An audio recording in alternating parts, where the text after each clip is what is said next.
आइए दोस्तों, इस चैप्टर का दूसरा topic the Indian constitution and secularism, यानी कि भारत का संविधान सेकुलरिज्म के बारे में क्या कहता है। देखिए, आप और मैं यानी कि हिंदुस्तान के अंदर जो भी बात होगी वो संविधान के बिना पे होगी। संविधान क्या कहता है, उसकी धाराएं क्या है, पर्टिकुलर किस कंसेप्ट के लिए उसने क्या आदेश दिए हैं। हमारा टॉपिक चल रहा है सेकुलरिज्म यानी कि धर्मनिरपेक्षता। तो अब ये समझेंगे हमने कि संविधान इस बारे में क्या कहता है। देखिए, संविधान का जो दर्शन है, संविधान को जो सार है, वो भारत संविधान की प्रस्तावना में है। अगर आपने संविधान की प्रस्तावना पढ़ी हो, जिसको आप आमुख भी कहते हैं, जिसको आप प्रीएम्बल भी कहते हैं, प्रीएम्बल ऑफ कॉन्स्टिट्यूशन, संविधान की प्रस्तावना या उद्देशिका सेकुलरिज्म के बारे में क्या कहती है। संविधान विशेषज्ञ ये कहते हैं कि यदि आपको संविधान को समझना है तो उसकी प्रस्तावना को पढ़ लीजिए, जिसकी शुरुआत हम भारत के लोग भारत को एक संपूर्ण प्रभुत्व संपन्न समाजवादी पंथ निरपेक्ष और लोकतंत्रात्मक गणराज्य बनाने के लिए इस प्रकार से शुरू होती है। इस प्रस्तावना में 1976 में 1976 के अंदर 42वां संशोधन किया गया। 42वां संविधान संशोधन हुआ 1976 में। देखिए, मैं आपको बता रहा हूं कि संविधान के अंदर सेकुलरिज्म शब्द का समावेश कब, कैसे और किस तरह से उसका वर्णन किया गया है क्लास 8 के स्टैंडर्ड के हिसाब से और सिलेबस के क्राइटेरिया में रहते हुए। 1976 के अंदर 42वां संशोधन जब संविधान में हुआ, 42nd amendment act in the Indian constitution 1976, तब उसके अंदर 3 शब्द जोड़े गए थे, समाजवादी, पंथ निरपेक्ष और राष्ट्र की अखंडता। यह आपका समाजवादी, सोशलिस्ट,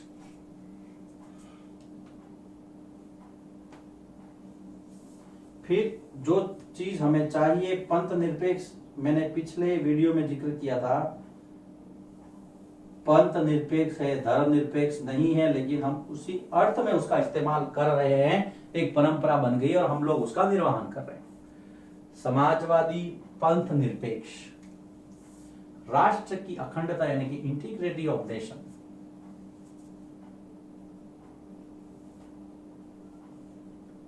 राष्ट्र की अखंडता,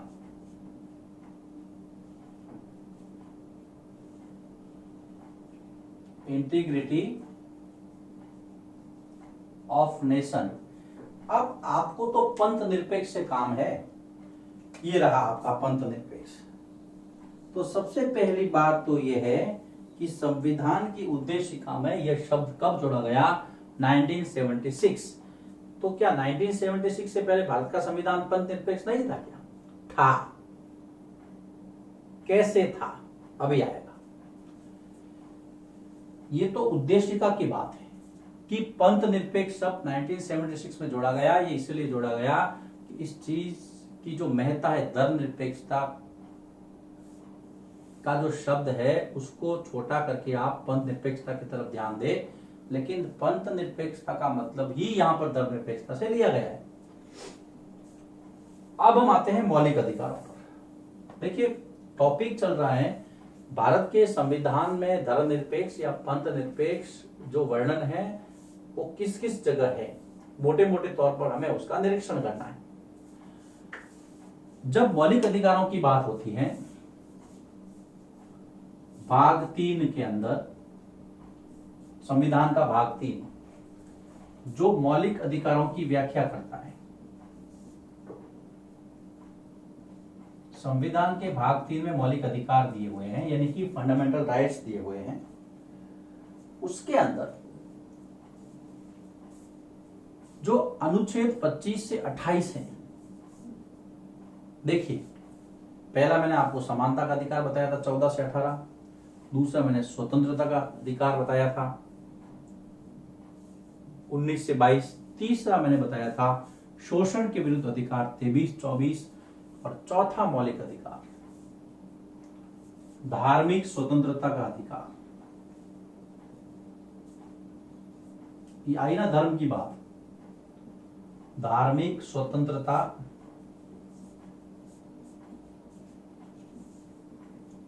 का अधिकार, right to freedom of religion,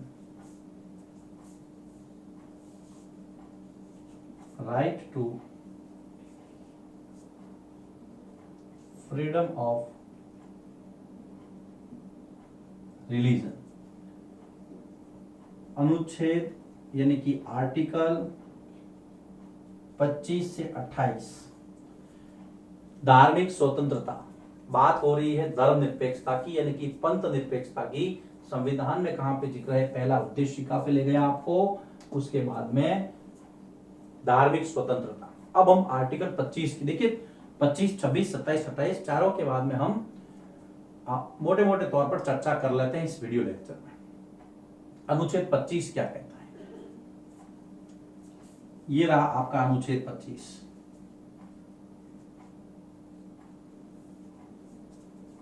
व्यक्ति को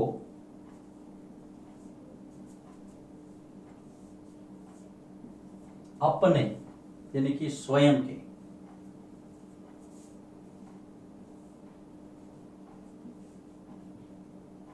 धार्मिक अंतःकरण। अभी धार्मिक अंतःकरण क्या है? यानी कि अंतर्मन से आप किसी भी धर्म को मान सकते हैं। अंतःकरण कोई अलग अलग प्रकार के नहीं होते, लेकिन धार्मिक नाम इसलिए दिया क्योंकि आप अपने मन में जिस धर्म की भावना, जिस पंथ को लेकर के चल रहे हैं, उसका बाहर आपको किस प्रकार से स्वतंत्र रूप से आप उसका उद्घोषण कर सकते हैं कि हाँ, मैं इस धर्म को मानता हूं, इस पंथ को मानता हूं। धार्मिक अंतःकरण अबाध रूप से उसको मानना,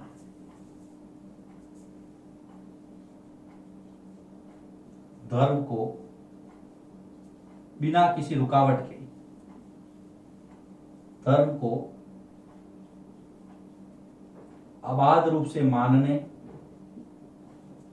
बिना किसी हिचकिचाहट के, उसका आचरण करने यानी कि उसको व्यवहार में लाने, और उसका प्रचार करने। ये चीजें आपको आर्टिकल 25 कहता है। अंतःकरण की स्वतंत्रता, धर्म से संबंधित, उसको मानना बिना किसी रुकावट के, उसका आचरण करना, और स्वतंत्रता धर्म से संबंधित, ये स्वतंत्रता आर्टिकल 25 देता है। लेकिन ध्यान रखिए, ये सारी आपकी स्वतंत्रताएं उस सीमा तक बाधित है जिस सीमा तक राष्ट्र की अखंडता को खतरा नहीं है। खतरा होते ही ये आपके सारे अधिकार खत्म हो जाते हैं। आपके किसी भी धार्मिक कार्य से राष्ट्र की एकता, अखंडता पर आंच नहीं आनी चाहिए। बात करते हैं आर्टिकल 26 की, अनुच्छेद 26। आर्टिकल 26 क्या कहता है? धार्मिक कार्यों के प्रबंध की स्वतंत्रता।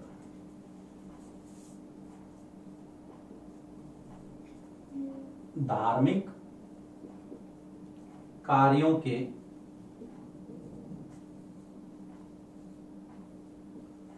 प्रबंध यानी कि उसकी मैनेजमेंट। आप अगर कोई रिलीजियस वर्क कर रहे हैं तो उसका मैनेजमेंट कर सकते हैं। धार्मिक कार्यों के प्रबंध की स्वतंत्रता, इसके अंदर धार्मिक संस्थाएं आ गई, इसके अंदर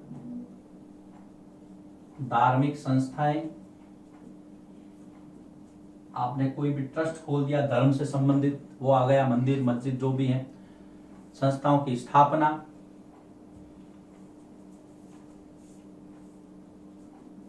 उसको आगे ले जाना यानी कि उसका पोषण करना, ट्रस्ट बनाना। अब ट्रस्ट बनेगा तो पैसा भी आएगा, यानी कि संपत्ति का अर्जन करना, संपत्ति अर्जन यानी कि इकट्ठा करना। संपत्ति अर्जन करने के बाद में उसका प्रशासन,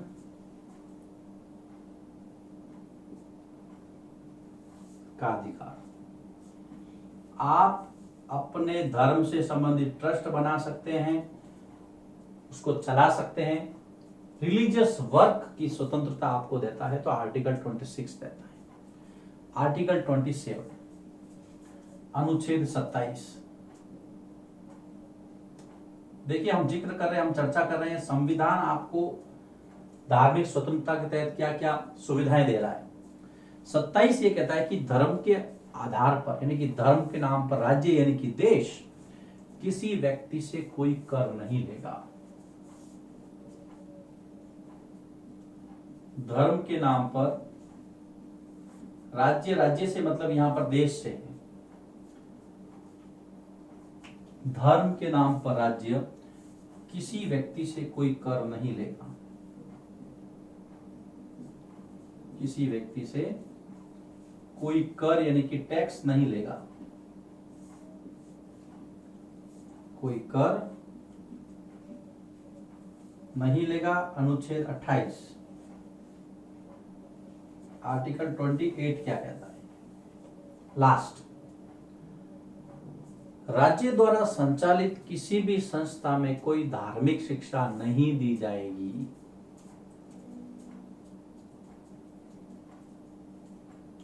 राज्य द्वारा, राज्य का मतलब यहां पर देश है, ध्यान रखना, संचालित किसी यानी कि सरकारी संस्था हो गई है ना, किसी भी संस्था में कोई धार्मिक शिक्षा नहीं दी जाएगी, कोई धार्मिक शिक्षा नहीं दी जाएगी। अब धार्मिक शिक्षा में क्या क्या हो सकता है? देखिए कोई अनुष्ठान भी हो सकता है, हवन यज्ञ वगैरह, या और भी कोई प्रक्रिया हो सकती है, कोई धार्मिक प्रक्रिया, नमाज अदा करना, तो ये अनुष्ठान नहीं होगा। आप किसी भी प्रकार का धार्मिक उपदेश नहीं दे सकते। धार्मिक उपदेश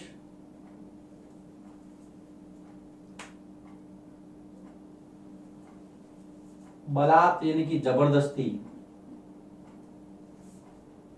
सुनने हेतु किसी को मजबूर यानी कि एनफोर्स नहीं किया जाएगा।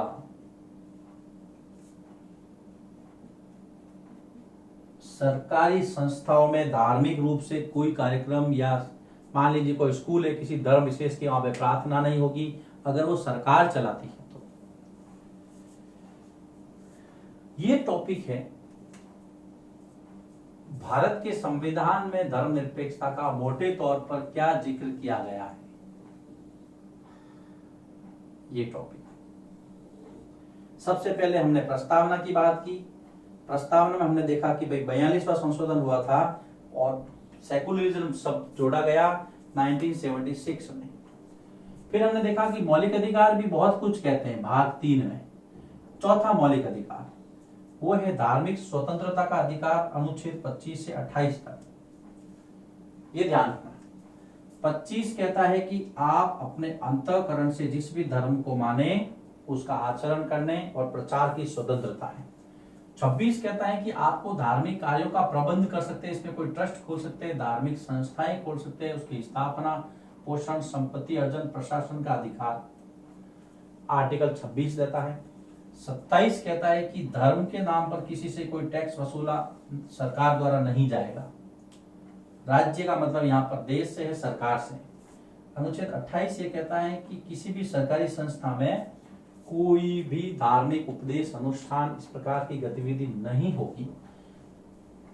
धर्मनिरपेक्षता चैप्टर का एक और महत्वपूर्ण टॉपिक यहाँ पे समाप्त होता है। अगले वीडियो लेक्चर में हम तीसरे यानी कि अगले टॉपिक पर चलेंगे कि राष्ट्र को यानी कि राज्य को धार्मिक संलग्नता से अलग क्यों रखा जाना, यानी कि स्टेट को और रिलीजन को अलग करना क्यों आवश्यक है, जैसा कि भारत में किया गया है।